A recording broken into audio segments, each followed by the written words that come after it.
Amém, queridos.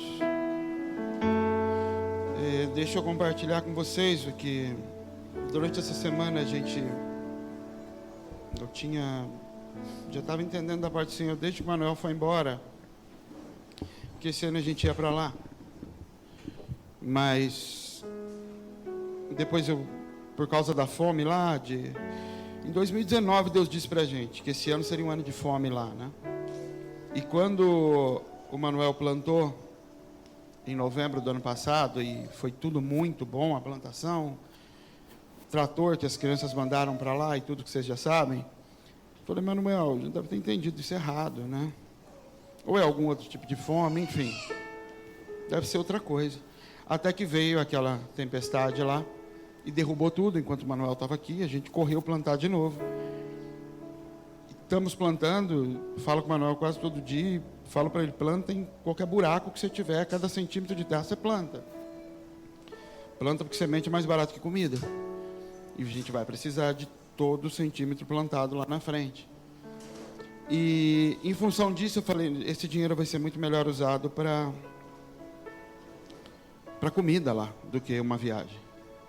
Dinheiro de uma viagem vai ser melhor usado para comer lá, para comprar comida. E deixei isso de lado. E aí, domingo passado, quando eu saí aqui da igreja, eu saí com uma sensação de que Deus tinha me dado uma mensagem para pregar lá em Moçambique. Eu fui embora com aquela mensagem na cabeça. Falei: isso aqui, eles precisam ouvir essa palavra aqui. E na segunda-feira, depois que eu conversei com o Manuel, eu tive um sonho naquela noite. Na segunda-feira, depois que eu conversei com o Manuel, eu liguei pro Caio e falei: Caio, a gente vai, é para ir. A Lélia teve um sonho também, enfim, e eu falei: gente, vamos orar. E por isso nós viemos para cá durante a semana, os últimos 3 dias da semana, nos consagramos, e o Senhor nos falou. O Senhor refina as coisas. Ele falou: vai sim, é para ir, mas é só você e o Caio. E ele tem os motivos dele para isso. E eu tenho, desde que a gente começou, na quarta-feira nós começamos a orar aqui, e eu vim para cá quarta-feira, e o Caio, a última vez que ele foi lá foi em 2016. O Caio nem conhece a obra lá, o projeto. Quando ele foi comigo foi quando nós conhecemos o Manuel. Então ele estava sempre muito ansioso para ir. Ele vinha: nossa, será que vai dar? Será que é o que Deus quer? E eu falei para ele esses dias, eu falava: não sei, eu já estou até tirando da minha cabeça. E lá no fundo, eu compartilhei isso com ele ontem, tinha algo sendo gerado de que essa vai ser a pior das viagens. Pior não para Deus todas elas têm o seu propósito, mas de que essa vai ser a mais complicada, a mais cara em todos os sentidos. Já tiveram viagens que eu voltei de lá doente, que eu voltei cansado, que eu voltei não querendo mais voltar para aquele lugar. Já tive de tudo, mas é como se dessa vez ela fosse ser mais custosa, em todos os sentidos. E aí então eu falei para o Caio: eu não estou ansioso para ir. Eu vou, e não vou de má vontade, eu vou, entendo que Deus tem propósito nisso, entendo que algo vai ser gerado, mas não é algo que eu estou feliz, alegre, vamos lá, vai ser legal. Não vai ser legal, vai ser pesada. Se prepara, porque vai ser difícil. E como eu falo sempre, em todas as viagens que a gente faz, nós vamos como corpo para essas viagens. Nós vamos com aqueles que intercedem, e isso é responsabilidade de todo mundo.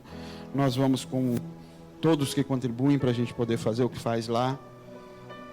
E entendendo, querido, essa semana quando a gente falou sobre isso, sobre o dinheiro, se usa para uma viagem, se usa para comida, a gente não tem a mínima condição de mandar a mesma quantidade de alimento, e nem perto do que outras instituições fazem.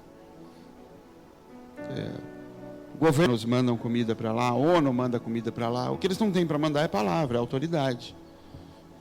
Então, assim como o Senhor, quando você vê o livro de Jonas na Bíblia, tem um livro inteiro, tem a vida de um homem inteiro, em que Deus faz aquilo tudo para Jonas ir lá e pregar uma palavra, só uma palavra. Prega e vai embora. Só aquela palavra: arrepende, se arrepende, se arrepende, e vai embora. E é mais ou menos isso. Vocês vão lá para liberar uma palavra, porque no mundo espiritual, o mundo natural só pode se mover quando palavras são liberadas. E tem coisas que estão na mão do Manuel, tem coisas que ainda não estão na mão dele, que Ele responde debaixo dessa casa. E por isso nós vamos, querido.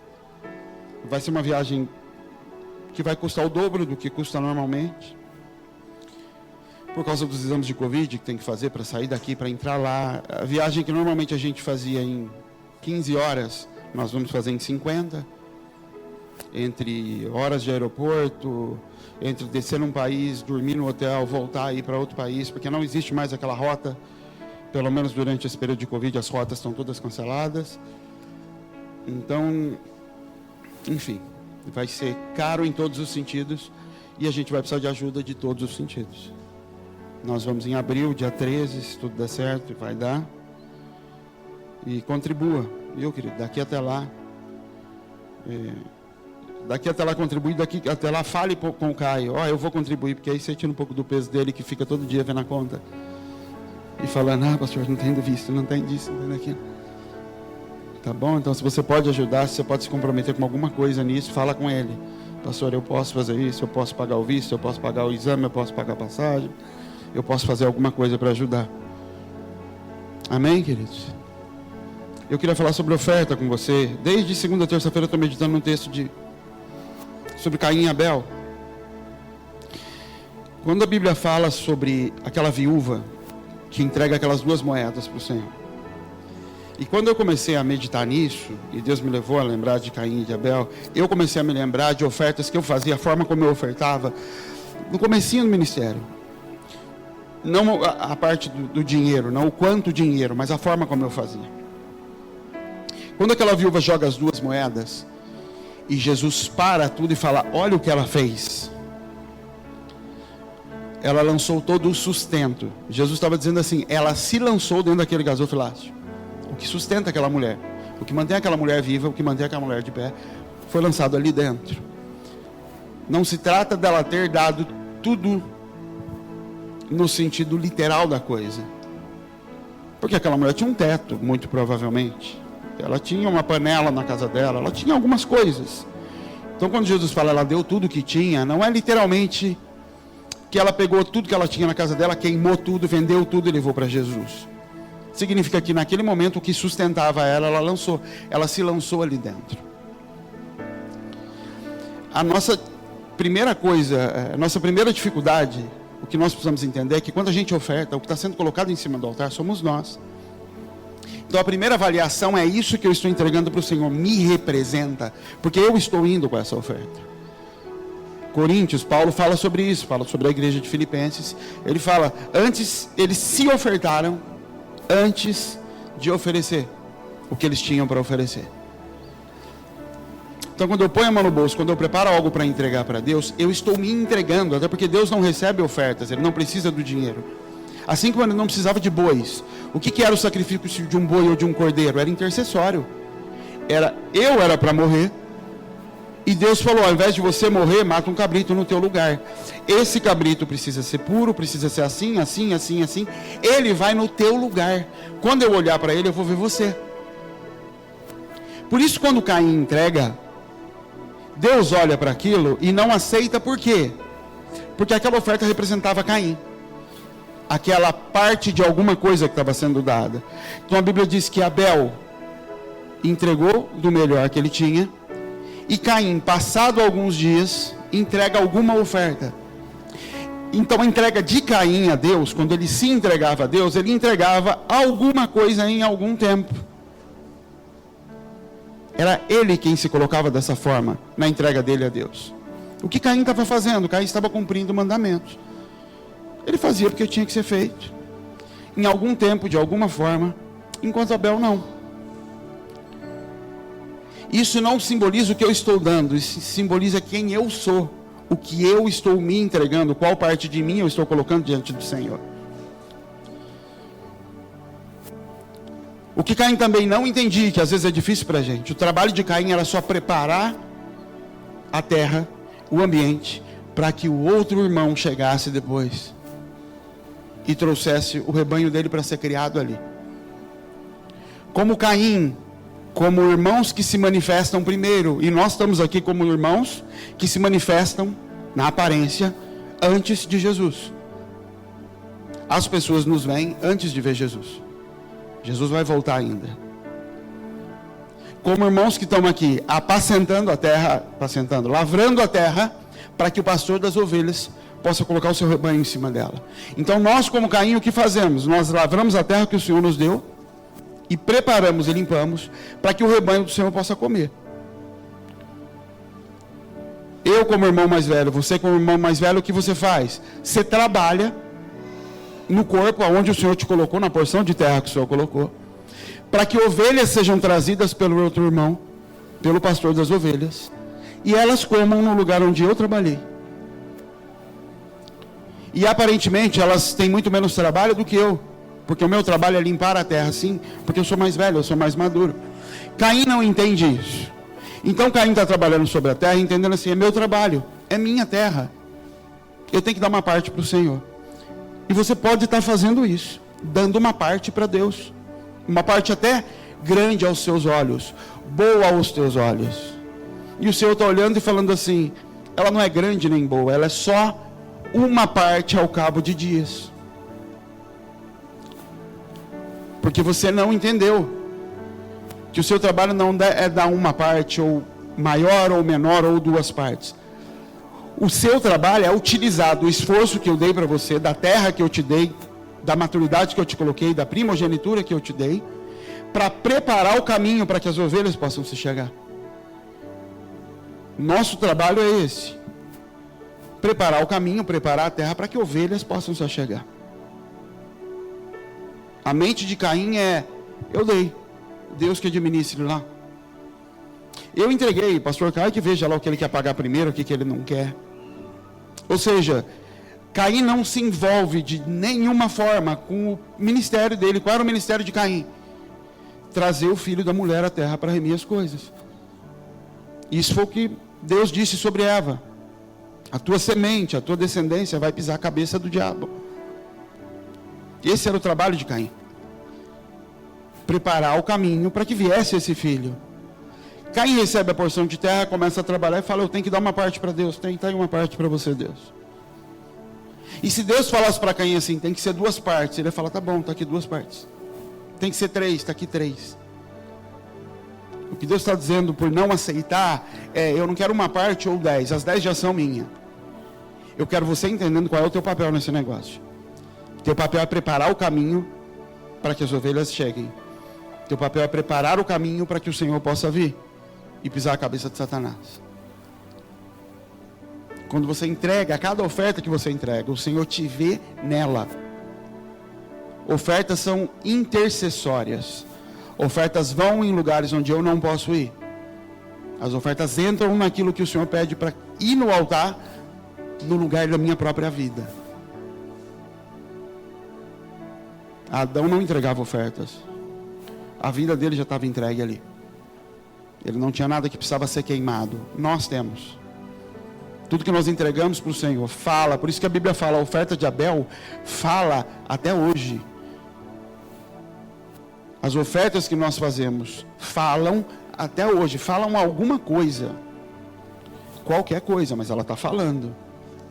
E ela fala a respeito de quem está sendo colocado em cima daquele altar, não do que está sendo colocado. Não tem a ver com valor.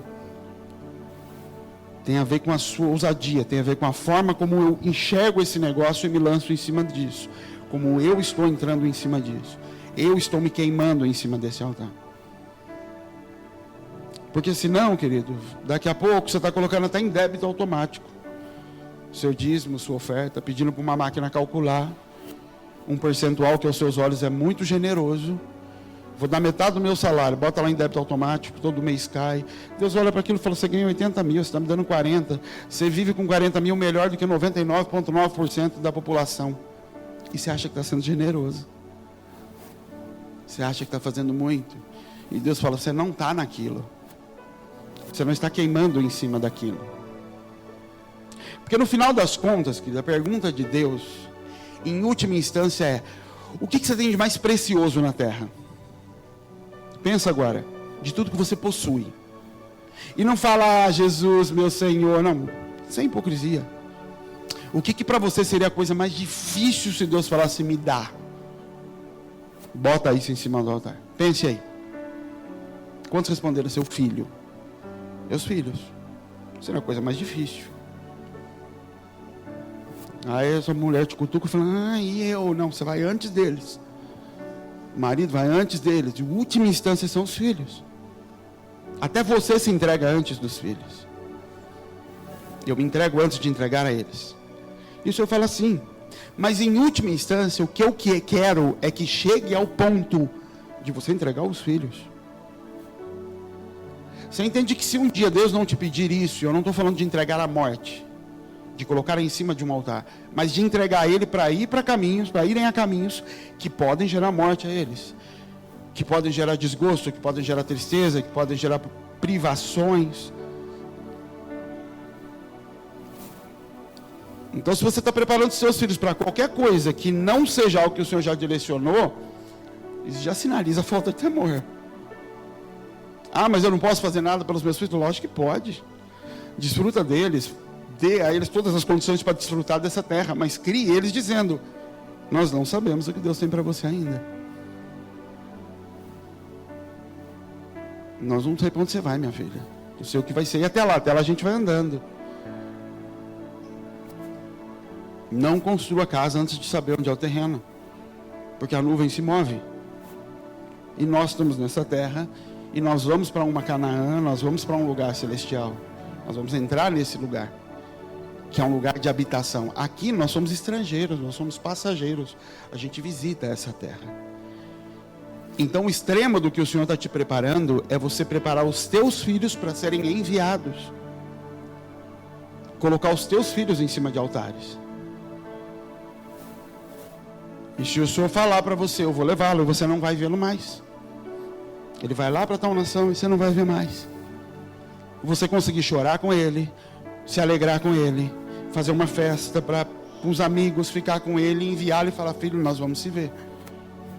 A gente vai se ver na glória. É isso. Deus vai fazer isso com você? Não sei. E eu nem vou te dizer, tomara que não. Ele é quem sabe. Mas entenda que isso é o ápice. Qualquer coisa abaixo disso, a gente está no lucro. Porque no final ele nos quer sendo entregues pelo Evangelho. Ele nos quer queimando pelo Evangelho. Porque as nossas referências de Deus estão aqui. Nós lemos Paulo, mas nem paramos para pensar em Paulo como modelo de vida para nós. João, Tiago, Jesus, todos os outros. Nós os lemos, nós usamos a vida deles como modelo para parábolas. Homens que venceram, um Zaqueu, qualquer um que se encontrou com Jesus, e olha como Jesus é bom. Jesus visitou o gadareno, olha, Jesus visitou o gadareno, essa é minha vida. Eu era um doido, não me dava com família, eu era isolado da família. Tá bom, Jesus visitou, eu venho do testemunho aqui, tá bom, querido. O gadareno, depois disso, entregou a vida para evangelizar. Ele evangelizou 10 cidades. Então não pare no ponto do Jesus tocou em mim. Jesus tocou com um propósito, que era ir fazer isso. Não pare no ponto do Jesus chamou aqueles que ninguém queria. Sim, depois os enviou para morrer. Eu era um nada naquela cidade. Era um nada naquele bairro. Olha como Deus é maravilhoso. Tem que dar um testemunho no fim do ano. Deus é tão bom. Deus me recebeu lá. Nunca aquela empresa contratou ninguém que tivesse sido mandado embora. Agora eu virei chefe. Sim. Mas não para aí a história. Olha, Deus fez isso para depois você queimar tudo. Deus fez isso para que você pudesse usar isso como plataforma para uma continuidade. Porque o propósito não se consuma em mim nem em você. Nós somos só uma plataforma para que o propósito possa se consumar. Nós somos um ponto de partida para que Jesus possa pisar em lugares que ele não pode pisar, nós vamos pisar. Jesus não colocou os pés em Moçambique. Jesus não pisou em Mecuse, eu pisei.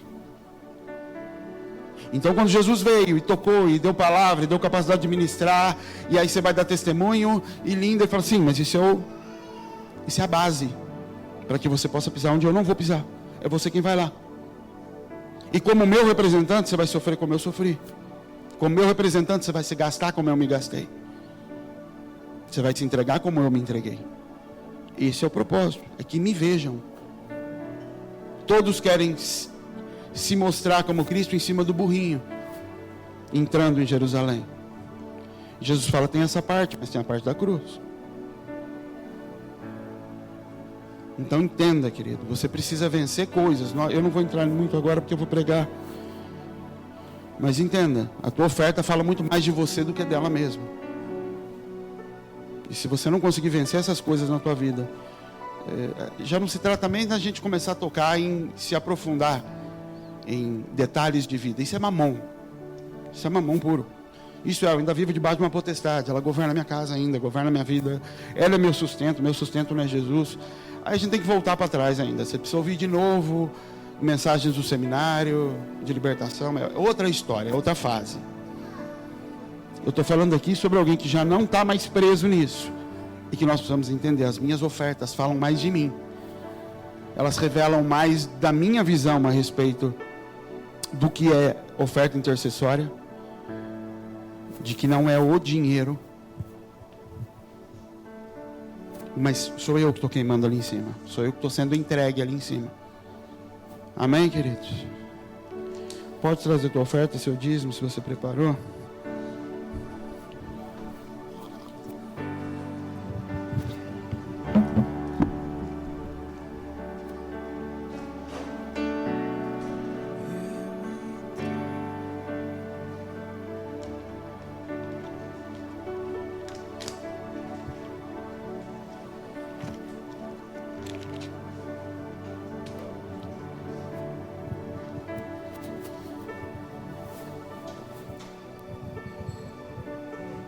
Abre sua Bíblia em 1 Reis, no capítulo 18.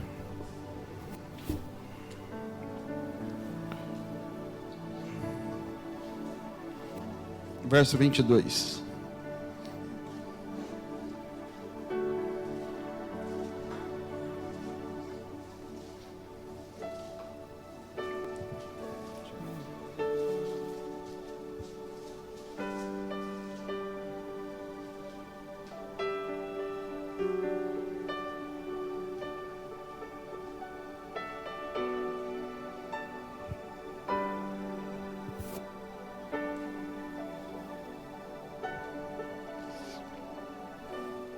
Eu queria falar um pouquinho de Baal, 2 minutinhos antes da gente entrar no texto da briga, da batalha de Elias com os profetas de Baal. E talvez eu seja repetitivo em algumas coisas que você já sabe, mas para quem não sabe, para quem não se recorda, para quem ainda não tem entendimento disso, vai servir de base de fundo para você. O povo no Velho Testamento tinha basicamente um Deus que estava sempre presente em todas as culturas. Toda cultura tinha Baal. Essas culturas podiam ter outros deuses, mas Baal estava presente em todas elas. Baal vem de Babilônia, ou Babilônia vem de Baal.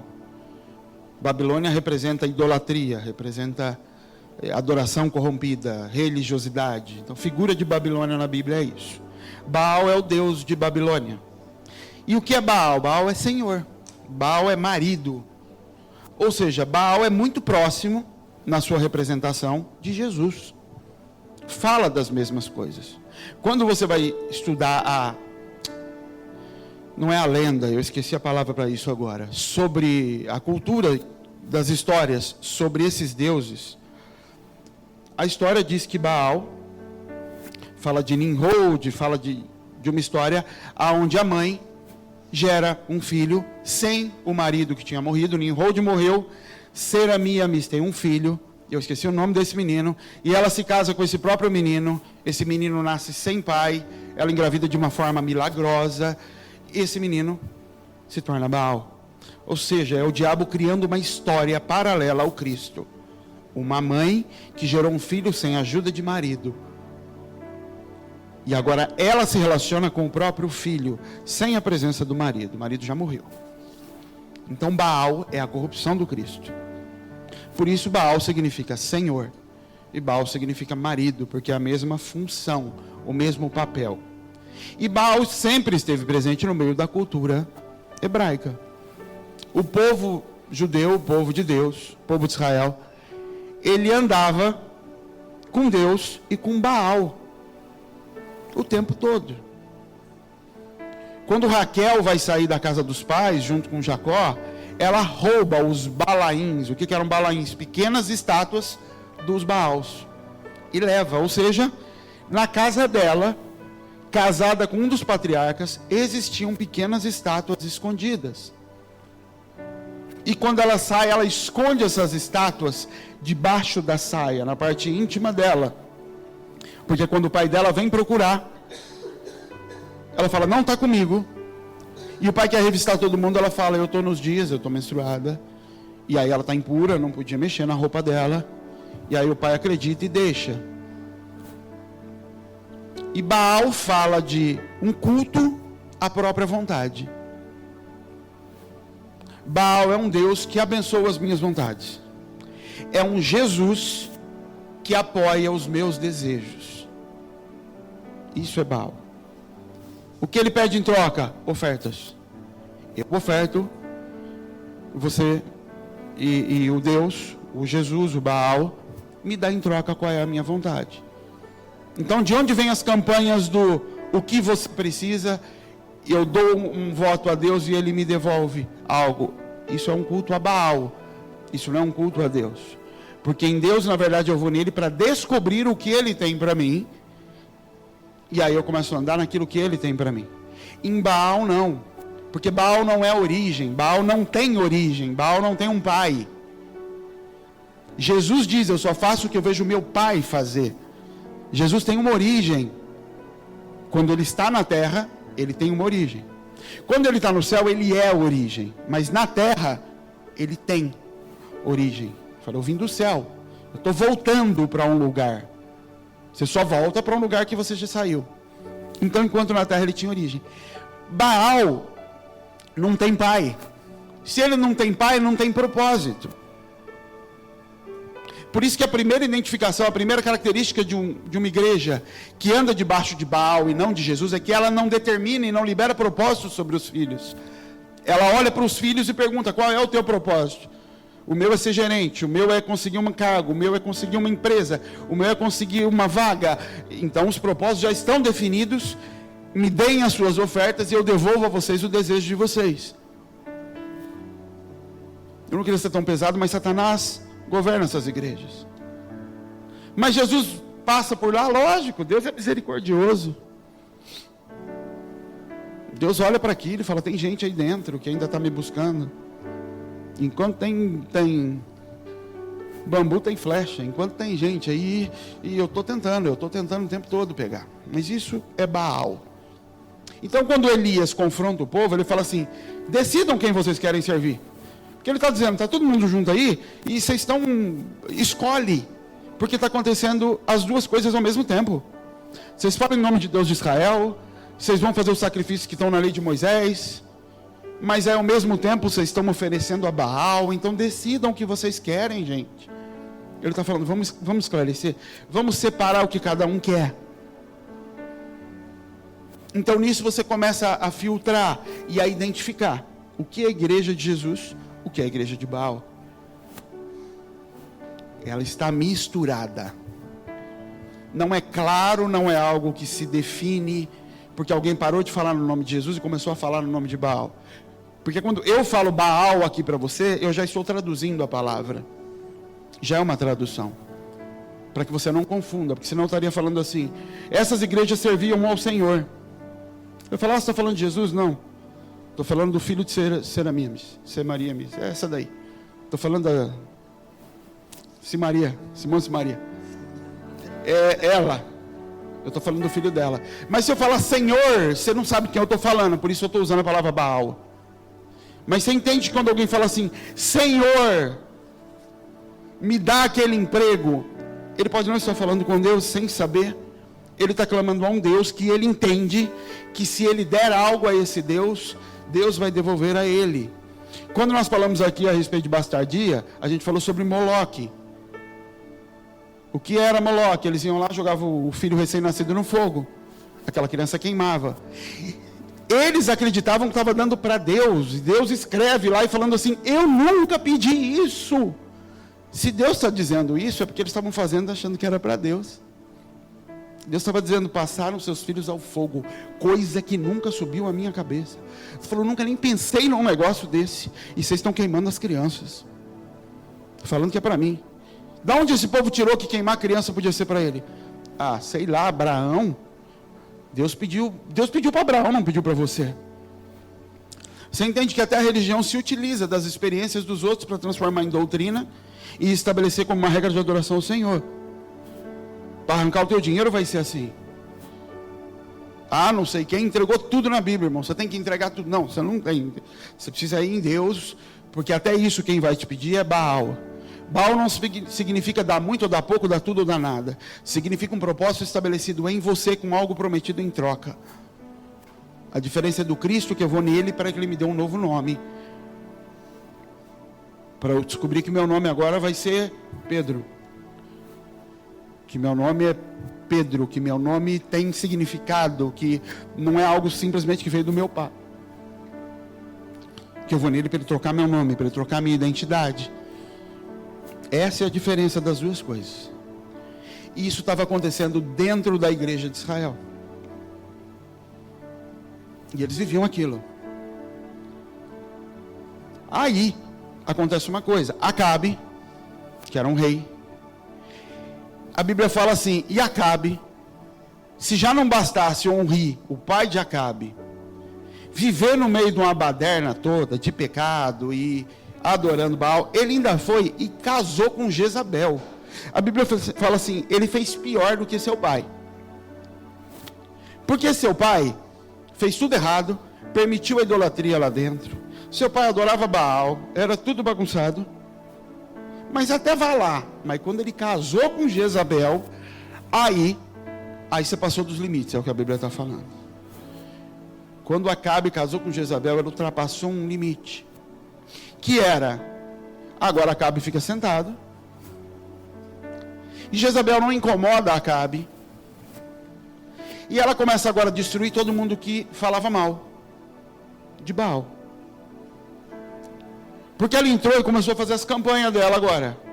Porque agora não só o povo adorava, mas agora ela começou a levantar profetas que falavam claramente em nome de Baal e faziam os cultos de Baal. Profetas que traziam a cultura de como adorar Baal. E a cultura de Baal era: entregue filhos como sacrifício, receba coisas. Entregue as suas ofertas para os sacerdotes e Deus vai te dar coisas. E para Acabe, não tem problema. Não está me dando problema, não está me dando trabalho nenhum. Para ele não tinha problema. A mulher não toca nele, não incomoda ele. E ela começa a matar todos aqueles que vinham e falavam: isso está errado, isso está errado. Isso não pode ser feito. Ela mandava matar os profetas. Ela mandava calar todos os que falavam contra o que ela estabelecia. E por isso Deus já estava avisando: isso é pior do que os outros. Porque os outros praticavam, mas permitiam que a voz profética houvesse ali dentro. Então eu lembro quando eu era criança, ia na igreja, do nada levantava uma mulher: eis que diz o Senhor assim. E era de Deus mesmo. E parava todo mundo. O pastor se calava, todo mundo se calava. E Deus falava lá no meio. Hoje é um circo, hoje isso não existe mais. Nós sabemos que nós vivemos isso, amém. Mas de modo geral, isso não existe mais. Porque os profetas foram calados, eles foram mortos. Eles não podem mais levar palavras de não vai ser bom, o Senhor vai julgar, tem coisa errada aqui. Esses profetas são mortos. Isso é o que Jezabel fazia. É quando a igreja começa a governar e deixar o marido de lado. Elias chega do nada e fala: negócio é o seguinte, não vai mais chover sobre a terra, porque chuva vem do céu. Baal é o Deus Sol, é a representação do Deus Sol. Chuva vem do céu. Então durante 3 anos e meio, ele fala: somente debaixo da minha palavra vai voltar a chuva aqui. E Deus leva ele embora e cuida dele durante esses 3 anos e meio. E aquele povo começa a passar fome, porque a água acaba. Mas o Baal continua lá. O sol está lá, batendo todo dia.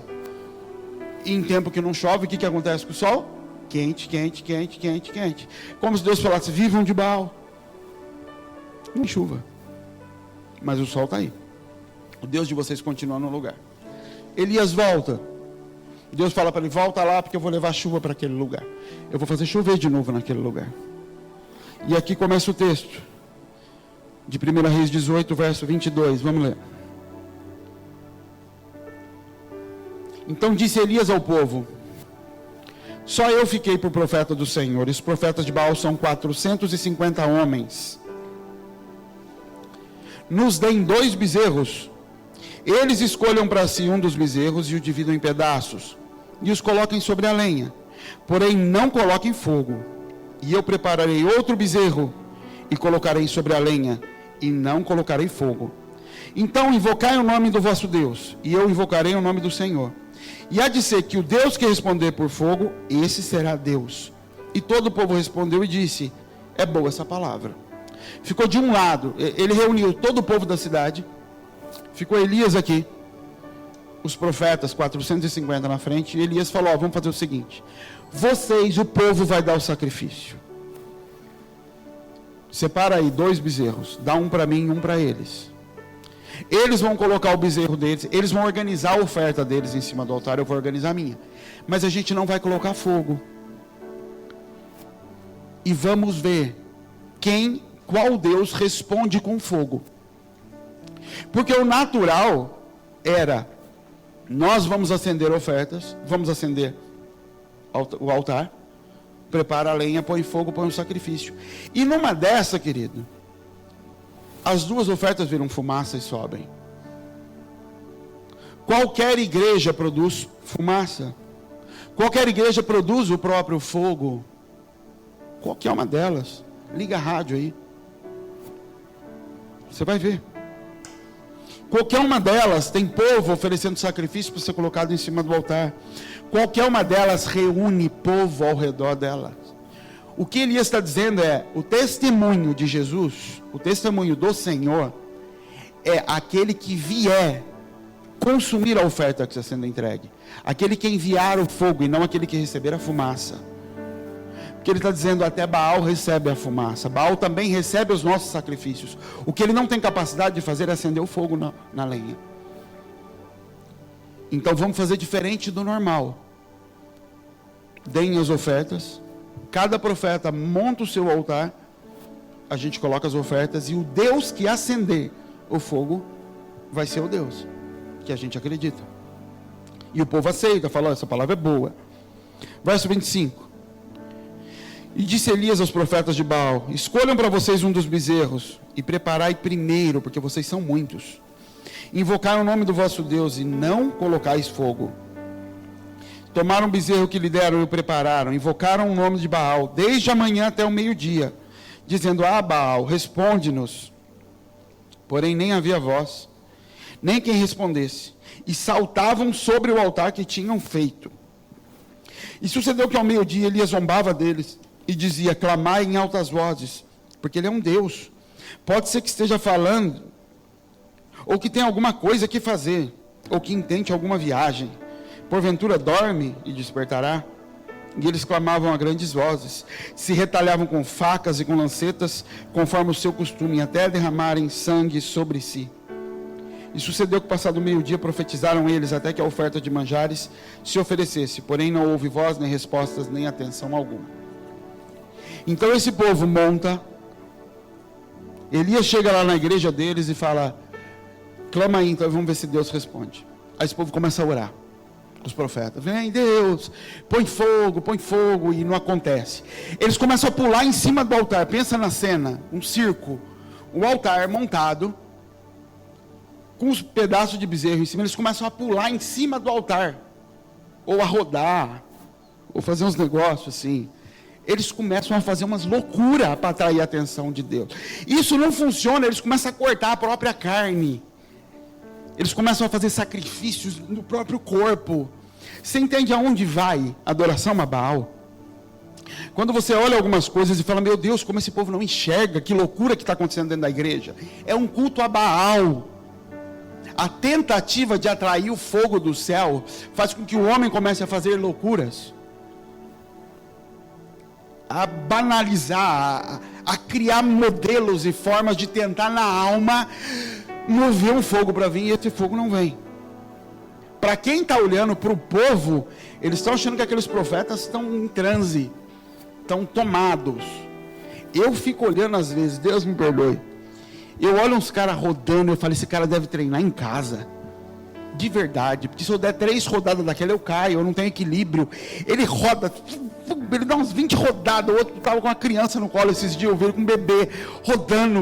Eu falei, meu Deus, lá na igreja, pega o filho da casa para dar meia rodada dessa, ela voa no teu pescoço. O negócio fica uma loucura. Era o que estava acontecendo ali. Eles sobem em cima do altar, começam a pular em cima do altar. E imagina eles pulando em cima de pedaço de boi. O sangue, a carne sendo amassada. Eles ficam mais de 6 horas fazendo isso. Começam a cortar o próprio corpo quando isso não funciona. E nada. E eles cansam. O problema é que se não tivesse um Elias ali, no meio de tudo isso, alguém chegaria, acenderia a lenha e pronto. Deus respondeu, glória a Deus. E isso vai sendo levado, o culto a Baal continua. E Elias vai zombando deles. Fala, vai ver que ele está dormindo. Quem sabe ele não foi viajar. Continua. E ele não vem. E aí Elias, na verdade, chama o povo e ele diz assim no verso 30. Chegai-vos a mim. Todo o povo chegou a ele. Reparou o altar do Senhor que estava quebrado. O problema de Elias, querido, o problema de Deus com esse povo não tinha a ver nem com Jezabel, nem com Acabe. E não que não houvesse problema em Jezabel, em Acabe. O problema era o povo que seguiu isso. Então ele chama o povo e ele fala, o problema é que o altar está quebrado. A primeira coisa, Elias não deu detalhes da regra, ele só falou assim, está aqui o bezerro para vocês, eu tenho o meu bezerro, taca fogo nele. Eles pegaram uma oferta, jogaram em cima do altar e começaram os seus rituais para fazer aquela oferta ser recebida e ser respondida por Deus. Elias nem põe a mão na oferta. Ele chama o povo e diz, chegai-vos a mim. E Elias, ele o profeta, repara o altar. Ele coloca o altar em ordem. Verso 31, tomou 12 pedras conforme o número das tribos dos filhos de Jacó, ao qual veio a palavra do Senhor dizendo, Israel será o teu nome. E com aquelas pedras edificou o altar em nome do Senhor. Até aqui por enquanto. Primeira coisa que Elias faz, ele arruma o altar. Quando a gente fala arruma o altar, querido, eu não sei você, eu por muito tempo ficava pensando em algo parecido com uma churrasqueira, que você monta de tijolo. As pedras, você monta um negocinho ali quadrado. Não era isso, bem. Tem um bezerro ali. Já viu o tamanho do bicho? O peso daquilo. Agora você imagina, para você conseguir ter um altar que comporta aquele negócio, e você vai ter que montar ele só com 12 pedras. Imagine o tamanho das pedras. Não eram pedrinhas pequenas. 12 pedras pequenas não comportam um bezerro, um novilho, alguma coisa aqui na tradução original, não foi ver o que é. Mas pensa num boi pequeno.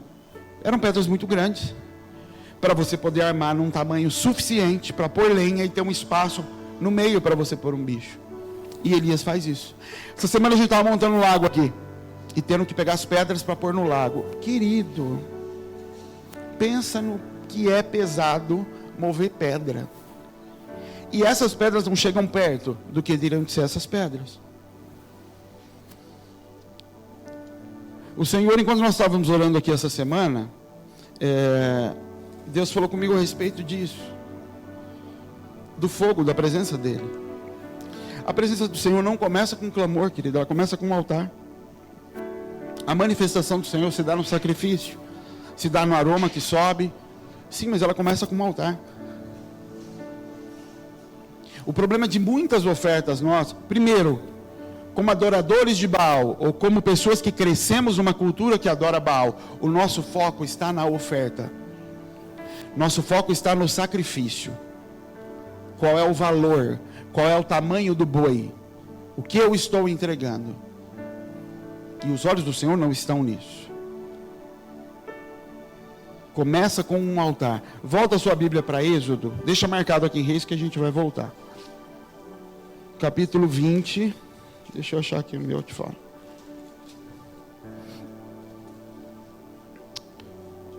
Verso 24.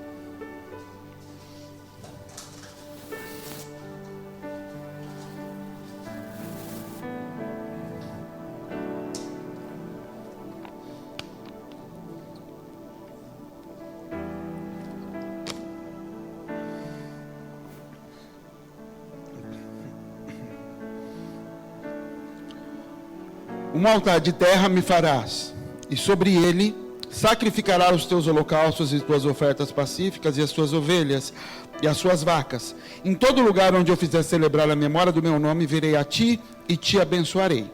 E se me fizeres um altar de pedras, não me farás de pedras lavradas. Se sobre ele levantares o teu buril, profaná-lo-ás. Até aqui. Deus está dando leis. Logo antes desse texto, começo de capítulo 20, são os 10 mandamentos. Deus está dando as leis para o povo. Deus fala assim, olha, é o seguinte. Para invocar o meu nome, para me oferecer sacrifício, vocês vão fazer um altar. Esse altar é de terra. O altar de Deus é de terra. O que é o altar de terra? É um altar de corpo morto. É um altar de pó. Do pó vieste, pó voltarás. É um altar onde eu e você entenda que altar, lenha e sacrifício, tudo está aqui. Esse sacrifício perfeito que é entregue, ele ocorre aqui. Eu sou essas três coisas. Eu sou o altar onde a lenha é oferecida, onde o sacrifício vai em cima. Isso não está desmembrado. E por isso eu posso adorar sozinho. Porque as três figuras acontecem aqui dentro. Então Deus fala, o altar que eu quero é de terra, é de pó. É que a lenha e o sacrifício seja colocado em cima de um corpo morto, de um homem que voltou ao pó, que se entregou. Mas, se você não chegou nesse lugar e tiver que fazer de pedra, você não vai fazer de pedra lavrada. Se você subiu o teu buril na pedra, você já profanou. O que isso significa? O que era buril? Buril era uma talhadeira. Martelinho e talhadeira. Você usava para quebrar a pedra, para arredondar os pontos. Deus está dizendo, para fazer o meu altar, você não pode lavrar as pedras. Faz elas se encaixarem do jeito que elas são. Por quê? Para montar um altar, você queria montar pedra do lado de pedra, para a lenha poder encaixar. E se você já fez alguma construção ou já tentou encaixar pedras, elas têm formatos irregulares. Então, quando o homem ia fazer uma construção, um muro de pedra, ele ia quebrando as bordas das pedras para elas irem encaixando, equilibrando. Deus está dizendo, no meu altar você não pode fazer isso. Do jeito que você encontrar a pedra, você tem que fazê-la se encaixar. Ou seja, pedra na Bíblia fala de lei. Ele está dizendo, a minha vontade é que você morra. Mas enquanto você não tiver morto, e se não fizer parte da tua natureza, e você tiver que sacrificar em cima de leis, não toque nas minhas leis, não molde as minhas leis. Sim é sim, não é não. Eu falei que é isso. Eu falei que dízimo é 10%, é 10%, não é 9,5%. Não molde as minhas leis, porque quando você põe o buril em cima das minhas leis, você profana, você estraga, você contamina todas as coisas. Então vai viver de mandamento, que ainda não tem natureza, viva do mandamento 100%. Aquele que é pego fora do mandamento é apedrejado. É isso que ele está dizendo. Aquele povo que Elias volta ali para fazer com eles, a primeira coisa que Deus faz e que Elias faz é, o mandamento tem que ser colocado de volta no lugar. Antes de pensar em atrair chuva de novo, a obediência tem que ser estabelecida. Obediência tem que ser estabelecida. Elias nem estava pedindo deles natureza, coração como de Davi, nada. Obedeçam as leis de Moisés, do jeitinho que Moisés escreveu. É em cima disso que nós vamos começar a construir. Mas o bezerro está aqui, a oferta está pronta. Largue a oferta. A oferta nem era de Elias, era do povo. Mas Elias é quem vai lá, bota as pedras no lugar. O problema, querido, é que muito das ofertas que você está entregando a Deus, muitas delas, sejam ofertas ofertas financeiras, ofertas de sacrifício, trabalho, podem estar profanadas há muito tempo. Porque você está moldando pedras. Porque você está quebrando mandamentos estabelecidos por Deus, para se encaixar melhor. para doer menos, para ter menos atrito e menos conflito. E em cima desse altar, que já está profanado, você coloca para queimar a tua oferta. E simplesmente o fogo não vem. Você fala, mas aqui acho que é meu jeitão, o jeito de Deus comigo. Sou meio diferente, Deus me trata desse jeito. Fala, não é. O fogo é para se manifestar. E não necessariamente o fogo é para se manifestar na manifestação do Espírito na tua vida, que essa sim é diferente. Mas o sentido seu consumir aquele sacrifício e frutos serem derramados e água cair do céu. Então a primeira coisa que pode não estar acontecendo é pedra lavrada, mandamentos ajustados. Ontem à noite eu sentei, eu fui visitar o Toninho, fui buscar algo na casa dele. Estava lá, o Robson estava lá visitando ele. Era umas 9 e pouco, acho.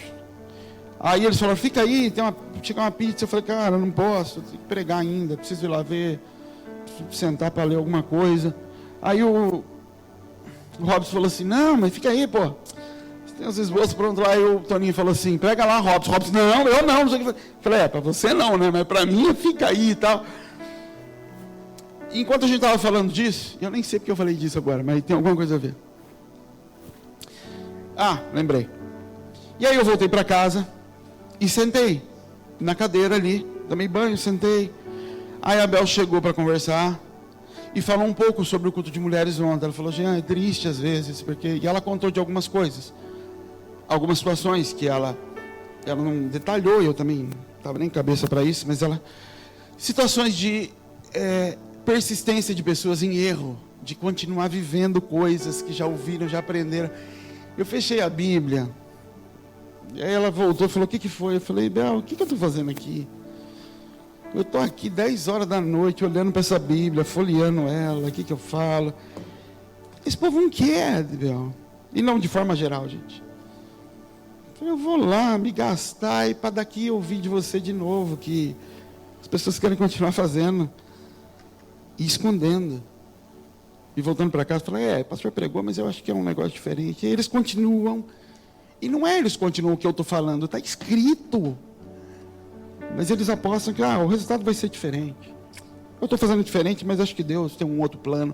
Eu falei, o que eu estou fazendo, Deus? Tentando encontrar coisas na Bíblia para compartilhar. E eu fechei a Bíblia, deitei. Ela saiu, né? Ela voltou depois dos 15 minutos e falou, já leu? Mas já leu? Ela falou, não, Bel. Falou, desistiu? Eu falei, desisti. E fiquei ali com ela, fiquei triste. Falei, meu Deus. E Deus falou comigo, falou, fique em paz, seu trabalho não é converter pessoas, seu trabalho é falar. É ser voz no deserto. E é isso. Mas assim, suas ofertas, querido, podem estar profanadas. E você pode estar gastando dinheiro, gastando tempo, gastando trabalho, e não entende por que o fogo não vem. Por que o céu não responde às ofertas que são entregues? Porque a base do sacrifício já foi contaminada.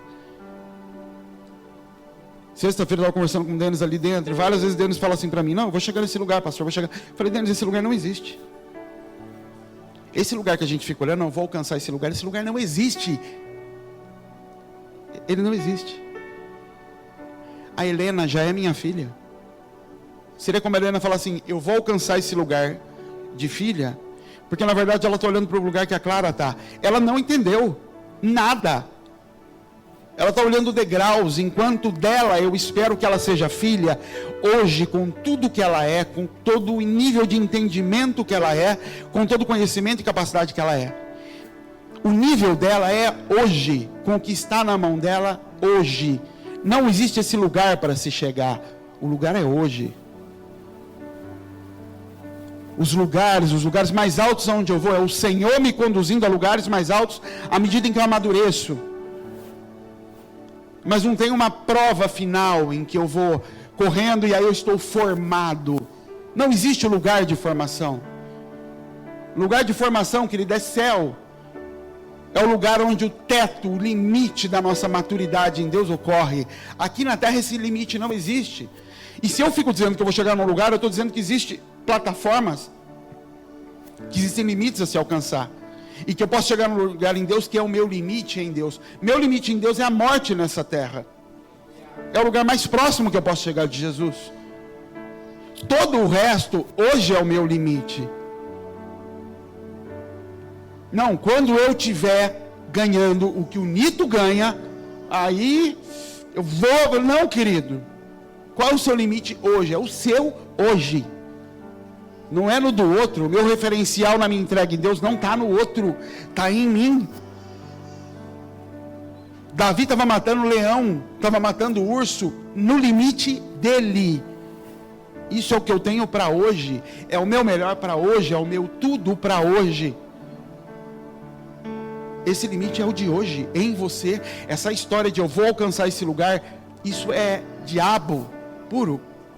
Liberando estratégias para que a gente viva em desobediência. Estratégias na nossa mente. Para que a gente tolere o engano. Para que a gente tolere a hipocrisia. Para que a gente tolere o não estou vivendo aquilo que Deus quer, mas vou alcançar o lugar. É hoje que eu destruo. É hoje que eu piso na cabeça de Satanás. É quando ela se mostra hoje. Ah, mas eu caí e não consegui. Você chora hoje, se arrepende hoje e diz, amanhã eu vou conseguir. O nosso problema eu vou, uma hora eu sei que vai acontecer. Não vai acontecer nunca. Por isso nunca aconteceu. E isso você aplica na área da tua vida. Por isso nunca aconteceu. Porque você está lançando para oferta queimada o poder de transformar a situação. Quando aquela oferta for entregue, quando o trabalho for realizado, quando a minha função ministerial ocorrer, eu vou alcançar esse lugar. Eu estou falando, não vai, porque não é oferta, começa na pedra, começa na forma como o seu altar for construído. Em cima de que você estabeleceu a tua oferta? Em cima de que natureza? Jesus recebe 2 moedas de uma viúva pobre e não recebe fortunas de outros homens, porque estava sendo lançado não em cima de sustento de vida, estava sendo lançado em cima do que sobrava. E o Senhor queria o sustento da vida das pessoas. Ele queria ser a origem daquelas pessoas. Ele queria ser a base da natureza daquelas pessoas. E quando Ele pede o teu dinheiro para negar mamão, Ele não quer o dinheiro. Ele quer que você consiga confessar que não depende daquilo. Isso é minha luta. Conseguir ficar em paz e confessar para mim mesmo. Eu não vivo do que entra na minha conta. Eu vivo dEle. O meu sustento é Ele. E não adianta eu querer empurrar isso. Essa luta não vai acabar enquanto eu não vencê-la. Não, mas quando vier tal coisa... Não, quando vier tal coisa você não precisa ser forte, porque já tem uma coluna te sustentando. Ele diz, pronto, então não é para mim que você está sacrificando, é outra coisa que está te sustentando. Não, você é generoso, é que eu sou generoso. Não, você é generoso porque é teu, querido. O dinheiro seu não é teu, é dele. A única coisa que você tem que não é dele é tua vontade, que você escolhe e tem livre-arbítrio. Teu dinheiro é dele. Então você não pode ser generoso com isso. Isso já não é teu. Generosidade nós temos com a atitude que parte daqui de dentro. Por isso que eu te disse que você está na oferta que você entrega, porque o que ele está recebendo é você e não a oferta. A oferta ele já tem. O dinheiro ele já tem. O que ele quer sou eu e você em cima do altar, lançados ali. Se não me custa, se não me corta, se não me dói, eu não estou naquele lugar. O dinheiro pode estar indo. Por isso tem que custar. Por isso tem que doer. Não é porque tem que ser muito ou tem que ser pouco. Porque tem que ser eu lançado ali em cima e não o dinheiro lançado ali em cima. Vocês estão entendendo? Eu estou achando que estou parecendo de Macedo. Então a primeira coisa nos seus sacrifícios, nas suas ofertas de jejum, e que nós vamos começar logo por causa da viagem. Comam muito agora. Entendam que o sacrifício para que o Senhor responda, ele começa com o altar. Ele começa com você morto, entregue, se você já chegou nesse lugar de conseguir negar a tua carne em todas as áreas. E se não conseguiu, pode fazer de pedra. Mas não toque nas leis. Não tente ajustar as leis à sua natureza. Porque essa é a hora que você acha que inclusive seu altar está sendo de terra e não de mandamento. Porque é fácil, é a minha natureza. Eu consigo fazer, não é que você consegue, é que você ajustou a lei. Você facilitou a lei à tua natureza. E aí lascou. Porque enquanto você está vivendo na lei, você consegue que alguém na lei te confronte e te mostre que você está errado. Quando entra no âmbito de natureza, danou. Porque aí tudo entra no negócio do é meu jeito. Eu sou assim. A manifestação, multiforme graça. E na verdade é pedra lavrada. Não é nem lei, nem natureza. Vamos continuar lendo. Voltar lá, para a 1 Reis. Verso 18.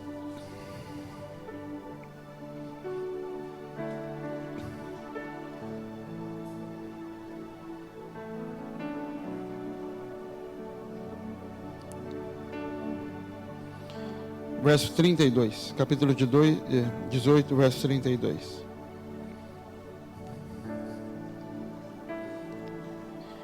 E com aquelas pedras edificou o altar em nome do Senhor. Depois fez um rego ao redor do altar, segundo a largura de 2 medidas de semente.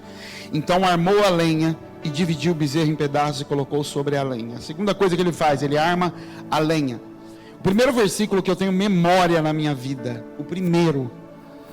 A maioria das crianças, eu acho que eu fui uma criança esquisita. Porque as crianças vão lembrar de Salmo 23, o primeiro versículo que eu tenho memória, que não me esqueço. O fogo arderá continuamente sobre o altar, não se apagará. Levítico 6,13. Nossa, eu lembro disso. Eu tinha 4 anos de idade. Congresso de avivamento na Igreja Assembleia de Deus que eu era. Você lembra, Miquel? Aí tinha as faixas, e não era faixa igual hoje, os banners impressos. Aquelas faixas de saco que o cara pintava com tinta. Eu lembro daquela faixa grandona na frente da igreja, escrito o versículo. 5 dias de campanha, veio caravana, aqueles homens paravam no bairro, meu Deus do céu. E aí eu lembro desse versículo. E era um congresso de avivamento da igreja. Esse versículo, mesmo fora da igreja, criança, eu lembrava disso. O fogo arderá continuamente sobre o altar, não se apagará. E o que era isso? Se você ler Levítico 6, verso 12, verso 11, verso 10, ele começa a falar sobre as roupas do sacerdote.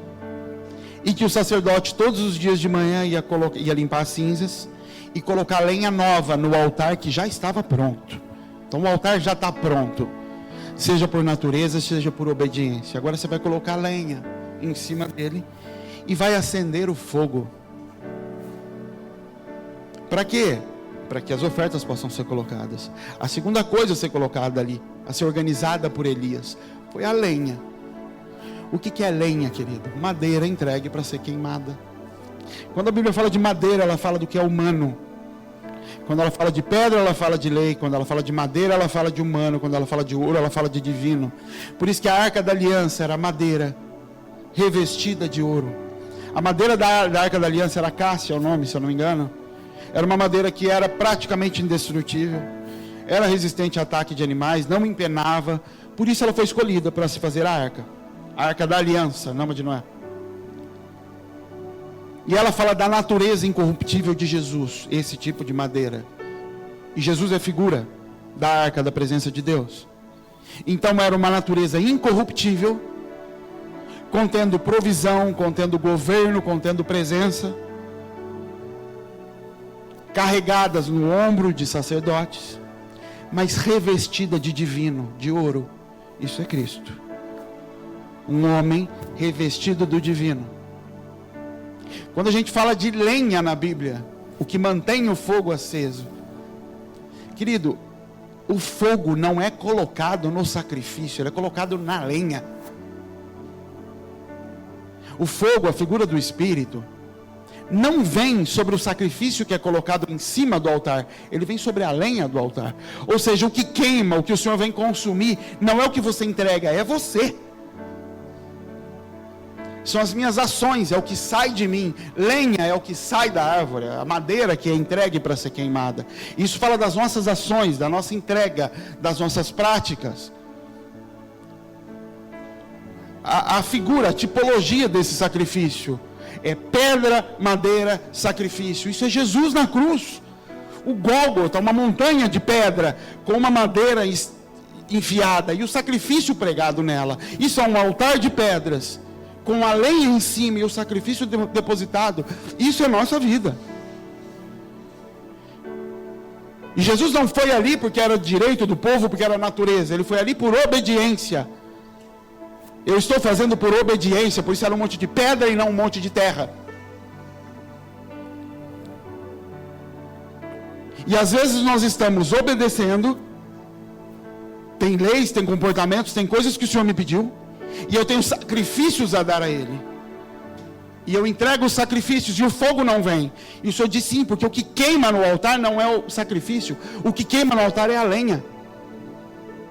Entre esse primeiro passo de obediência, de me colocar no lugar que o Senhor tem para mim, e a oferta que eu vou entregar, existe um intermediário que é: o fogo vem sobre lenha, o fogo não vem sobre sacrifício.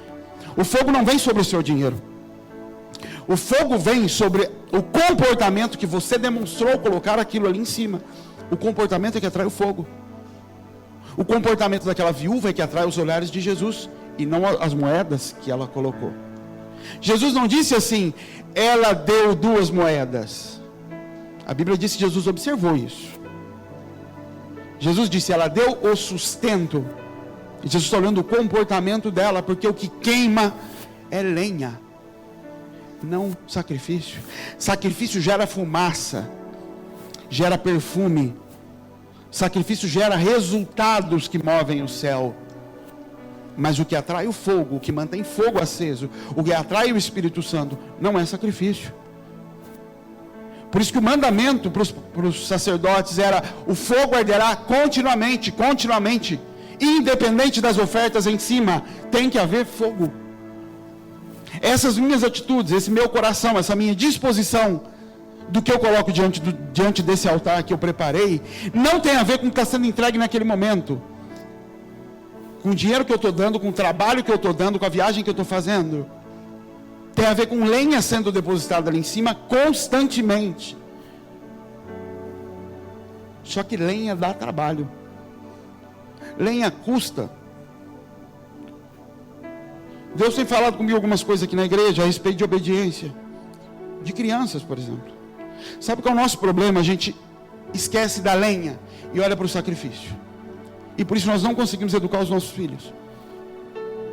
E por isso você vai colher problemas lá na frente. E sabe por que eu bato tanto nisso? Você vai colher problemas lá na frente? Porque você vai colher, eu vou colher junto.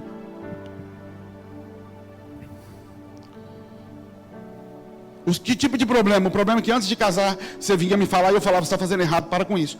E continuou fazendo. Aí você casou e começou a trazer as bombas para eu resolver. E eu tenho que participar. Eu não vou falar não para você. Isso. E aí você cria filho, eu falo: não faça isso, minha filha, você vai ter problema. E você continua fazendo, esses filhos vão crescer, e eles vão bater na porta do pastor lá na frente. Se não na porta do pastor, na porta dos meus filhos, porque vão tentar influenciá-los. E eles vão voltar para a igreja, para os outros. Eles não saem daqui. Esses problemas nos perseguem. Sabe por quê? Porque nós estamos preocupados com o sacrifício. E o que eu quero dizer com isso? Tua preocupação com os teus filhos, principalmente você, pai novo, e mesmo que não seja novo, mas pai que veio de casas que não tiveram bons modelos. O teu objetivo com o teu filho é a oferta. O objetivo com o teu filho é que ele seja um bom homem, que ele case, que dê tudo certo. A gente estava conversando, acho que hoje ali, que a gente falou sobre o ápice. O ápice quando a criança cresceu, foi ontem. Quem estava conversando isso comigo esses dias? Robson. Ela falou: o ápice é quando ela começa a andar. Eu falei: meu filho, o ápice é quando ela casa. Porque quando ela casa, você não precisa nem contar 3 passagens na hora de viajar, você conta 2. Você vai desfrutar até lá, é muito bom ter perto, mas o ápice da paz que você vai ter é quando casar. Até lá, são só etapas que você sempre vai ter preocupações. O problema é que o sacrifício, para nós, o que é entregue como resultado é que é o importante. E a gente não está preocupado com a natureza que está sendo gerada. E quem adora lidar com os nossos filhos é Jezabel. Porque os nossos filhos são a parte inocente da nossa casa. Seu filho, independente da idade, faz parte da tua casa. Em todos os sentidos da palavra casa. Ele é uma porta inocente para a tua casa.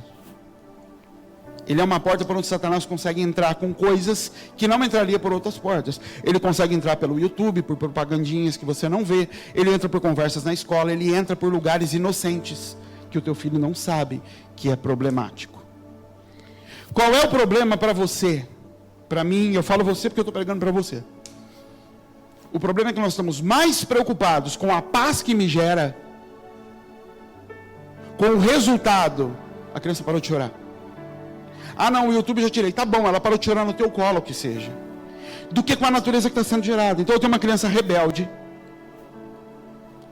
Porque, imagina o seguinte, o lago, a gente está construindo o lago. E aquilo ali é um atrativo para a criança. Imagina que essa criança se aproxime perto do lago. E está sem grade lá, está sem cerca. Nós dizemos, não quero você perto do lago. O que eu estou dizendo com isso? Eu estou dizendo, não quero você perto do lago. As motivações que estão por trás disso são minhas. Porque eu tenho medo, porque não é para entrar, porque passou tinta. Não interessa as motivações, elas são minhas. Eu posso ou não compartilhar com a criança, acreditando que ela tem nível para entender alguma coisa, mas as motivações são minhas. O que foi emanado de mim é, não chegue perto do lago. A criança chega. A partir de agora eu escolho em qual guerra eu vou entrar. Se a guerra de não querer ela perto do lago, porque isso resolve o problema, ou se a guerra do me obedeça, aprenda a obediência. E são duas coisas totalmente opostas, mas que podem ter o mesmo resultado aparente, mas que não gerou a mesma coisa naquela criança. E ela vai manifestar isso quando crescer. O problema é que para a maioria, o problema é conseguir tirá-la de perto do lago. Se eu tiver que barganhar com ela, se eu tiver que oferecer coisas para tirá-la de perto do lago, se eu tiver que dizer, vou te dar uma bala, eu consigo tirá-la de perto do lago, acho que a protegi, mas mentira, eu acabei de dar a ela a autoridade para domínio e manipulação. Porque ainda que eu saia do lago com ela, o que eu quero é, me obedeça quando eu disser. O que eu quero é enfiar dentro dela o entendimento de obediência. Eu tenho que olhar para ele e falar, existe um Satanás falando na tua mente, e você não sabe disso porque você é pequena. É ele quem faz você me desafiar. É ele que faz com que você, que sabe que eu te amo e te protejo, queira fazer algo diferente do que eu estou dizendo. É só ele que pode fazer. Uma criança não tem condições de fazer isso. De ir contra aquele que a protege, aquele que a ama, aquele que vai no colo. Isso é o diabo puro. Isso não brota dela.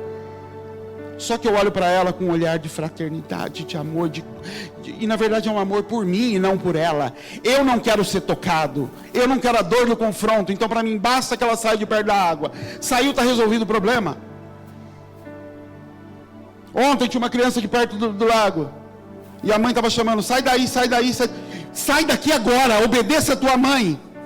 Não interessa se vai cair do lago ou não, interessa que uma palavra de ordem está sendo dada, dá autoridade sobre a tua vida. E nós começamos a aumentar o nível da correção à medida em que o risco aumenta.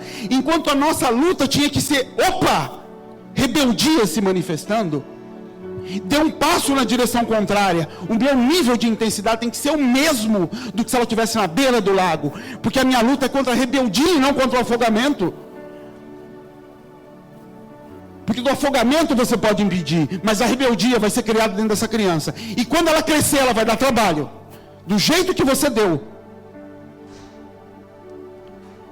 Porque você está achando que está preparando uma criança como sacrifício. Mas não tem lenha nesse altar. Não tem lenha. Por isso não tem material para o fogo vir do céu e queimar. Você não está dando a matéria-prima para que o fogo venha. Você acha que com obediência e com entrega de sacrifício lá na frente, eu trabalho naquilo que o Senhor falou, dou a parte em dinheiro para ele, está tudo certo, minha vida financeira abençoada. Ele fala, não, o fogo não vem nem um nem outro, pedra não queima, tenta tacar fogo na carne para você ver se ela pega, só a gordura queima, e cai, vai apagar teu churrasco. Agora, você quer continuar se enganando? Não, uma hora meus filhos vão mudar. Continua. Você falava isso quando ele tinha 5 anos de idade, 4. E eu poderia sentar com alguns aqui e falar, você me procurava para falar isso quando ele tinha 3 anos de idade. Ele está com 5, passou com 5, você falava a mesma coisa. Está com 7, está com 8, está com 10. Você vai me procurar quando ele se tornar homossexual. Você vai me procurar quando ele aparecer grávida em casa. Aí você vai dizer, pastor, não sei o que eu faço. Eu falo, também não. Cansei de falar para você. Mas você tolera a rebeldia porque você também é rebelde. Você tolera esses problemas porque você vive esses problemas. E confrontá-lo, confrontar você. Porque ninguém tem dificuldade de confrontar aquilo que o ofende. Quando nós nos reunimos com os homens, o assunto homossexualismo sempre surge. Não porque os homens são homossexuais. Mas surge porque, e se fosse homossexual? Porque é algo que moralmente nós repudiamos. Então você contrataria um homossexual? Você venderia doce para um homossexual? Não, acho que não, eu sou cristão. Tá, e para um divorciado? Aí eu venderia. Você viu? É fácil confrontar aquilo que me ofende e não aquilo que ofende ao Senhor. Esse é o problema. Eu estou gritando com meu filho porque eu tenho medo dele se afogar. E não porque eu estou vendo rebeldia nascer na vida dele. Por isso que em casa, quando eu falei, Helena, faça isso. Ah, mas agora, nesse minuto, não dê mais nenhum passo. A Bíblia diz assim, não seja como o cavalo ou como a mula, que precisa de um cabresto, senão não consegue obedecer. Ela está dizendo assim, não seja como esse bicho, que precisa ser puxado. Mas ela está dizendo que pode ser que você seja. Você entende que é assim que se doma um cavalo? Você não doma um cavalo andando com ele, e ele vai se acostumando. Você segura a rédea dele aqui, ó, perto, e ele tenta virar, você traz de novo, e ele vai, cachorro é assim, aqui, até que ele vai se acostumando com aquilo e pronto, daqui a pouco você não precisa nem da rédea mais. Um domador de cachorros, um adestrador de cachorros, ele não adestra o cachorro para não morder o outro, ele adestra o cachorro para me obedecer. Não se trata da consequência, se trata de a quem eu estou submetido. Nós não praticamos isso, porque nós também somos inconsequentes. Nós crescemos em ambientes soltos, e por isso nós temos dificuldade de estabelecer isso. Não se trata, querido, de ter uma casa debaixo de rigidez. Se trata de ter uma casa onde os filhos crescem aprendendo o que é obediência. Em que se o Senhor falar assim, vai chover, corram, a gente corre. Em que se você falar assim, viajem, a gente viaja. Não vão, a gente não vai. Em que você não tem limites, em que você não tem vontades além da dele, em que você sabe que tudo que sai da boca dele é para minha proteção, porque ele cuida de mim. Mas isso começa a ser ensinado em casa. E se eu não consigo fazer, o Senhor não pratico, é porque na verdade eu sou assim. Eu sou indisciplinado. Eu não gosto de corrigir. Me dói em mim, não é na criança, é em mim. A Catarina, esses dias, ela voltou da casa da minha sogra. E chegou lá, ela bateu na minha sogra, ela mordeu. Catarina está numa fase, querido, porque ela... Não adianta você querer dar carinho para ela. Para ela, o José tomou o lugar dela. E não adianta a gente querer criar um outro lugar para ela e falar, não, você também é amada. Para ela não existem 2 lugares. O lugar dela foi tomado, ela está nessa fase. Então, enquanto essa fase não passa, a gente vai lidando com ela. E ela voltou da casa da minha sogra, bateu na minha sogra, gritou, cuspiu leite. Babel ligou, falou, traz para ela para cá agora. E foram embora, chegou lá. Abel esperando meu sogro ir embora. E ele não ia, aí a Catarina aprontou de novo, do mesmo tipo, com o meu sogro. Abel pegou, levou ela para o quarto, corrigiu ela, meu sogro, coitado, não bate nem nada. E aí meu sogro ficou triste com aquilo, vou embora, não consegue ver a criança ser corrigida. Não viu, mas ficou sabendo que foi corrigida no quarto, já ficou andando para um lado para o outro, meu Deus, ela está apanhando. E aí ele foi embora. Chorou até, que a menina foi corrigida. Aí, e a Catarina surtada, que a Calara falou, ela deve estar endemoniada. Falei, não tem demônio não. A Bel colocou ela no quarto, ela gritava. Eu entrei no quarto e sentei de frente para ela. Se você não parar de gritar agora, você vai ser corrigida. Você não está endemoniada, e se tiver, vai sair. Você não está doente, você não está com dor. Eu não disse isso para ela, mas aqui em mim. Não está com dor, não está doente. Esse desequilíbrio vai acabar agora. E ela gritava, eu dava no bumbum dela. Ela gritava mais, eu, quieta! E ela continuava gritando, e pau no bumbum, quieta! Isso foi umas 5 ou 6 vezes. E eu olhava para o bumbumzinho dela de calcinha, vermelho. Aquilo me rasgava. Na 6ª ou 7ª vez, ela sentou. Desse jeito. Parou? Mamãe, quero mamãe. Vai gritar de novo? Não. Tá bom, pode ir com a mamãe. Acabou. Acabou aquele piti. Na hora acabou. Os vergões da ferida purificam. O diabo não vai governar e fazer aquele inferno na minha casa. Ela foi para minha sogra, lá ela tem liberdade para ir até extremos, que a gente tem que pensar se pode mandar de novo. Porque senão depois ela apanha e sofre na carne para voltar para o lugarzinho dela. E saiu dali e não deu mais um pio. E depois de 5 minutos veio atrás de mim. Papai, papai, papai, em meu colo. E não quer outra pessoa e quer papai. Porque é assim que a gente faz com Deus, quando Ele nos corrige. O problema é que a gente quer enfiar ela no quarto e deixa, vai passar, vai acabar. Isso, e deixa lá. Se quiser, não, bem. Não vai, porque eu sei o que está querendo aí. É uma escolha. Você vai fazer essa escolha. Agora, vai para a internet, você vai encontrar um monte de pastor falando o que agrada a tua alma. Tenha paciência, vai lá, vai. Pode procurar. Procure. A Bíblia fala, nos últimos dias procurarão pastores que pastoreiam de acordo com as vossas próprias almas. Procurem. Só me contem os resultados depois. Porque o que você está procurando é alguém que se pareça com você. E se você for um filho obediente, tudo bem, vai se parecer com você. Porque senão o que você vai gerar são filhos muito parecidos com o que você foi. Ah, mas eu não respondi ao meu pai Abel, também não. Isso não significa. E os outros problemas que você teve? O histórico da tua vida. Se é moral a tua preocupação, pode ser que realmente você não teve problema. Eu não estou aqui para formar gente moralmente aceita. Eu estou para formar gente parecida com Jesus. E se você não se colocar nesse lugar de se colocar para ser queimado ali, seu sacrifício não vai ser aceito depois. Teu filho arrumadinho para vir para o culto e cantando aqui na cantatinha como oferta. Ai, que bonitinho. Ele fala assim, mas só eu sei a rebeldia que é essa criança dominando essa casa. E os pais servindo. Para filhinha, quieta agora. Nesse minuto você vai quietar. Pega ela 5 ou 6 vezes sentada com o chinelo na mão e vê quem vence. Se ela não para. Vai parar, filho. E você vai precisar fazer isso uma vez só. 2. Não vai precisar fazer isso na vida mais. Ou você vai criar alguém porfiando com você a vida inteira. E uma coisa é você fazer isso com uma criança de 3, 4, 5 anos. Outra coisa é com uma adolescente de 15.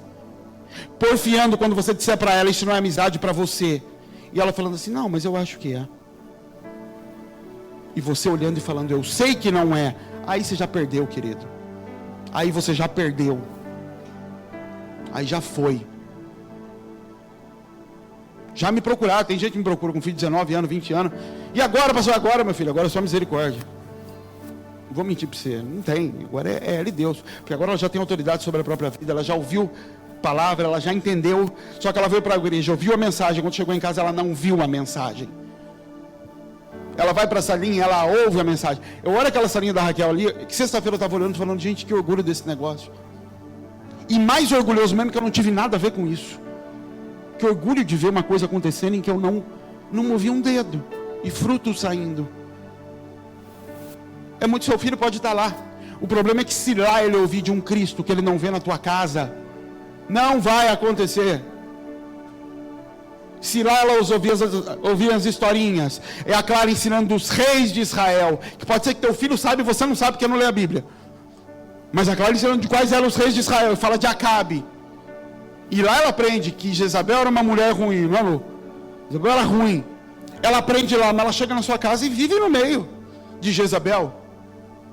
Você diz que beber é ruim, mas a sua casa é cheia de bebida. Você diz que algumas coisas são más, ela aprende aqui, mas a sua casa pode, no seu meio de comunhão pode, você pratica e participa. Esquece. São pedras oferecendo ali, sendo oferecidas ali. Seu filho entregue como sacrifício, mas você não é lenha queimando. Não tem fogo que venha. Para mim, qual é o problema disso? Nenhum. É para você, bem. Entenda. Por isso que a igreja, de modo geral, é cheia de gente igual sempre foi. Quem era rico é rico, quem é pobre, quem era problemático é problemático, é a mesma coisa. Você vai moldando algumas coisinhas, não existe transformação. Não existe ninguém voltando para casa e sendo moldado, sendo diferente. Mas o sacrifício está sendo? Lógico que está sendo. Está sendo entregue o sacrifício. É a base para aquela luz estar acesa.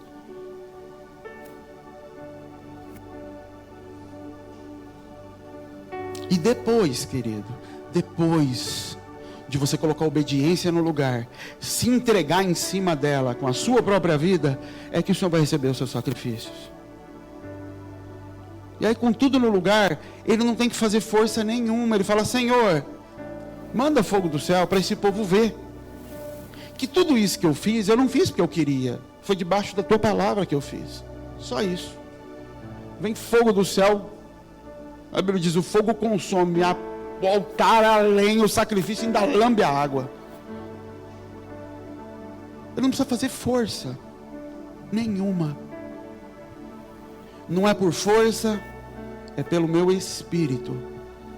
Agora o espírito, que é esse fogo que vem sobre, ele só vem em cima de lenha que já foi organizada sobre o altar, em cima de um altar que já foi organizado.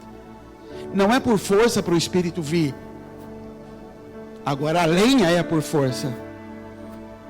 Quando Salomão começa a construir a casa de Deus, e nós somos figuras dessa casa, tem uma tribo, e não é uma tribo de Israel, é um povo que era chamado como Nifitins, uma coisa desse tipo aí, que eram conhecidos como rachadores de lenha.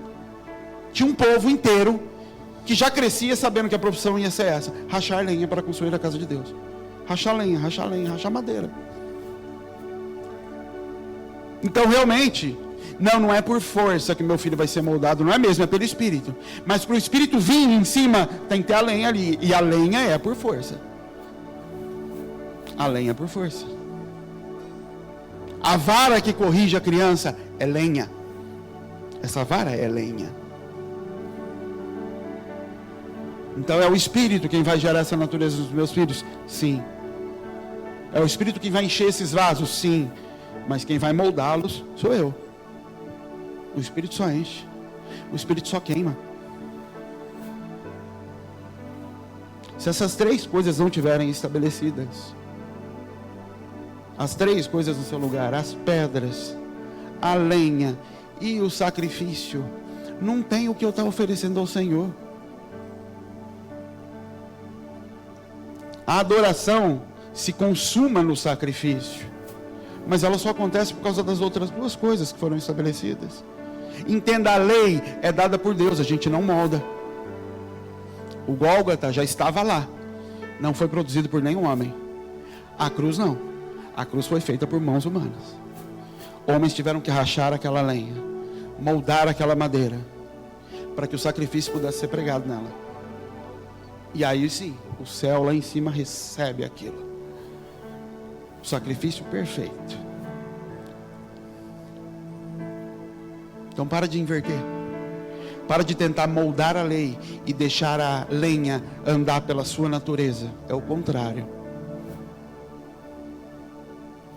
A lei, a pedra não se molda. Está escrito, está escrito. Agora a lenha não, a lenha tem que ser cortada, quebrada. É igual carvão para fazer churrasco. Você quebra, se ele é muito grande, você precisa carregar aquilo. E a matéria-prima daquilo sou eu e você. Nós queimamos em cima desse altar. Teu sacrifício queima em cima da sua natureza. O serviço que você vai entregar a Deus. O Senhor não quer que você venha aqui numa semana para ajudar na obra. Ele quer que você queira isso. Isso é a lenha. Eu quero isso, eu anelo por isso, eu anseio por esse dia. Eu não vejo a hora de me livrar, porque eu quero estar naquilo que eu sei que o Senhor deseja. Precisa de alguma coisa para queimar. Eu não vou dar um dinheiro para esse propósito, para aquele. Eu preciso participar disso. Então, texto 1 Crônicas 29, Davi falando sobre oferta. Ele está juntando dinheiro para o filho dele construir a casa para Deus. E ele fala: Deus, como o Senhor é bom. Como é que eu posso te dar uma... O Senhor é tão bom que o Senhor me deixa te dar alguma coisa. Ele fala: que loucura. Como é que eu posso te dar alguma coisa? O Senhor me dá e da sua própria mão eu te dou. E o Senhor chama isso de um sacrifício meu. Na verdade, Deus está dizendo: não é um sacrifício, é você, é o sacrifício. Você se colocou junto com a oferta. Os bois que Davi ia matando na frente da arca não eram os bois, era Davi dançando e pulando por poder fazer aquilo. Então ele entrega os bois, aí ele manda matar mais para dar para as pessoas, levar para casa. E aí ele vai para a casa dele, e se estivesse passando alguém na rua, ele dava boi para as pessoas na rua, porque ele está tão queimando que o sacrifício em si é o detalhe. Ele é lenha queimando naquele lugar, ele é fogo queimando naquele lugar. E aí tudo que passa sobre ele queima e sobe ao Senhor. O dia que você é lenha queimando, tudo que passa na tua mão é sacrifício queimando no Senhor. Teus relacionamentos são sacrifícios queimando no Senhor. O jeito que você lida com seus clientes é sacrifício queimando diante do Senhor. Tudo sobe como aroma suave quando você vira lenha queimando. Agora, enquanto existem áreas da vida em que eu escolho colocar fogo, você fala: não, isso não queima, você queima. E o fogo tem que arder continuamente sobre o altar. E aí tudo que passar pela tua vida vai queimar. Tudo vai pegar fogo. E você não vai ficar se preocupado se vai sobrar coisa para você comer ou não. Porque tem uma parte que é do sacerdote. Fica tranquilo, não vai queimar essa parte. O convite de Jesus é para você ser lenha queimando, não para você ser doador de sacrifícios. Porque o sacrifício é Ele quem provê. Pai, está aqui o cutelo. Está aqui a lenha. Cadê o sacrifício? Não se preocupa com o sacrifício, meu filho. O fogo está aqui. Não se preocupa com o sacrifício, meu filho. Você devia se preocupar menos em quanto dinheiro você vai dar, mas enquanto você vai queimar. Porque se você queimar, todo o seu dinheiro já está entregue. Você só não sabe disso, mas todo ele já está dado. Só esperando Deus falar: eu quero aquela parte, eu quero aquela outra, eu quero aquela outra, eu quero aquela outra. Nós vamos tirar o foco, tirar os olhos do sacrifício e colocar os olhos no altar. Colocar os olhos na lenha que tem que queimar.